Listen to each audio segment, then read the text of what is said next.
ആകട്ടെ ലഹരി, ഒരുമിക്കാം ലഹരിക്കെതിരെ. മനുവേ മോനെ, ഈ കുട്ടി ഇതെവിടെയാ? ലക്ഷ്മിയെ ഒരാവശ്യത്തിന് വിളിച്ച ഒരെണ്ണത്തിനെ കാണില്ല. എന്താ അമ്മയെ വിളിച്ചത്? എനിക്ക് അടുക്കളയിൽ ഇശി പണിയുണ്ടായിരുന്നു. മനു എവിടെ ലക്ഷ്മി? എനിക്ക് ഇൻസുലിൻ കുത്താൻ നേരായിരിക്കണോ? അവൻ മുറിയിൽ ഒറ്റ ഇരിപ്പാമ്മേ, ഊണും വേണ്ട ഉറക്കമില്ല. അവനിതെന്താ പറ്റിയാവോ? ലക്ഷ്മി, നീ അവനോടൊന്നും പറയാൻ നിൽക്കണ്ട. ഇപ്പോഴത്തെ കുട്ടിയോളല്ലേ. ആരോ വരുന്നുണ്ടല്ലോ. അതാ മമ്മതാ പശുവിനെ വിൽക്കണ കാര്യം കുമാരൻ പറഞ്ഞു കാണും. ഇവിടെ ഇരിക്കാം മമ്മതേ. നാരായണമ്മേ, ഇത്രയും പാലിട്ടുള്ള പശുവിനെ നിങ്ങൾ ഇപ്പൊ എന്തിനാ വിൽക്കണേ? മമ്മദിനെ കാര്യം അറിയാലോ. പിന്നെ ലക്ഷ്മി, അവൾക്കാണെങ്കിൽ തീരെ വയ്യ. കൊച്ചുമോനാണെങ്കിൽ ഇതിനൊന്നിനും താല്പര്യമില്ല. ഇപ്പോഴത്തെ കുട്ടിയോളല്ലേ. നിങ്ങളുടെ പേരക്കുട്ടി വന്നേക്കണം ആരോ പറഞ്ഞു കേട്ടല്ലോ. നമ്മള് കണ്ടില്ലല്ലോ അവനെ. ഡാ മനുവേ, എത്ര നേരമായി മുത്തശ്ശി നിന്നെ വിളിക്കുന്നു. മനുഷ്യനൊരു സോയിലും നൽകി എന്താ വേണ്ടേ?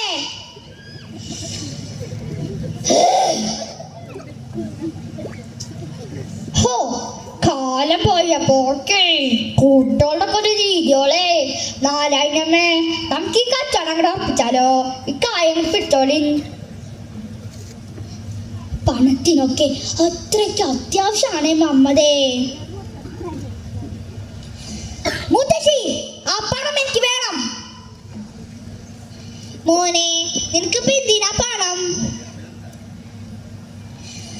നിങ്ങൾ എന്നെ ചോദ്യം ചെയ്യണ്ട, എനിക്ക് പല ആവശ്യങ്ങളും കാണും. മോനെ, എന്നെ വിടടാ. ഇത് ആശുപത്രി ചെലവിന് പോലും തികയില്ലടാ. മര്യാദക്ക് താരാരാ പറഞ്ഞത്? തരില്ല അല്ലേ?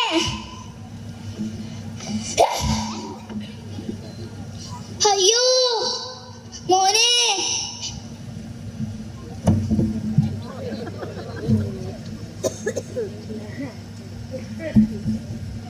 അയ്യോ അമ്മേ, കണ്ണു തുറക്കമ്മേ.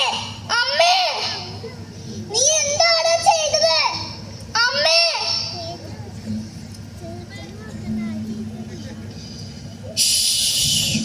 മിണ്ടിപ്പോകരുത്. എനിക്ക് ഈ പണം തികയില്ല. നിങ്ങളുടെ അമ്മാതെ കൂടി ഇങ്ങത്താ. മോനെ, അരുത്, മാല പൊട്ടിക്കല്ലടാ. അമ്മേ, ലക്ഷ്മി, ഇവിടെ ഉള്ളവരിതൊക്കെ എവിടെ പോയി? മനു, നീ എന്തിനാണ് അമ്മയെ ഉപദ്രവിക്കുന്നത്? ഇവ പണത്തിന് വേണ്ടി നമ്മുടെ അമ്മയെ കൊന്നു ചേട്ടാ. ഈശ്വര, എടാ മഹാപാപി നീ.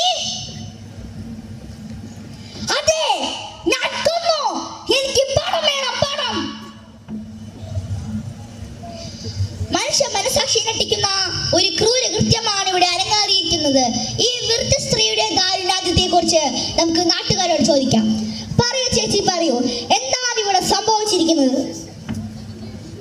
ഹോ, അല്ലേലും എന്നാ പറയാനാ.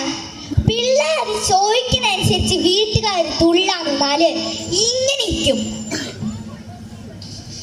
സാർ, ഞാൻ മനുവിന്റെ അച്ഛൻ സുഭാഷ്. മിസ്റ്റർ സുഭാഷ്, നിങ്ങളുടെ മകൻ വലിയ മയക്കുമരുന്ന് റാക്കറ്റിലെ കണ്ണിയാണ്. വലിയ കാശ് ആവശ്യപ്പെടുമ്പോൾ നിങ്ങൾ എന്തിനെന്ന് ചോദിച്ചില്ല. മയക്കുമരുന്നിന് വില്ലേജെന്നോ ടൗണെന്നോ വ്യത്യാസമില്ല. കൊച്ചു കുട്ടികളെ വരെ വിധിപ്പിക്കുന്നുണ്ട്. വലിയൊരു സാമൂഹ്യ വിപത്താണ് മയക്കുമരുന്നിന്റെ ഉപയോഗവും വിൽപ്പനയും. ഒരിക്കലും ഇതിൽ അകപ്പെട്ടു കഴിഞ്ഞാൽ രക്ഷപ്പെടാൻ എളുപ്പമല്ല. ജാഗരൂകരായിരിക്കും.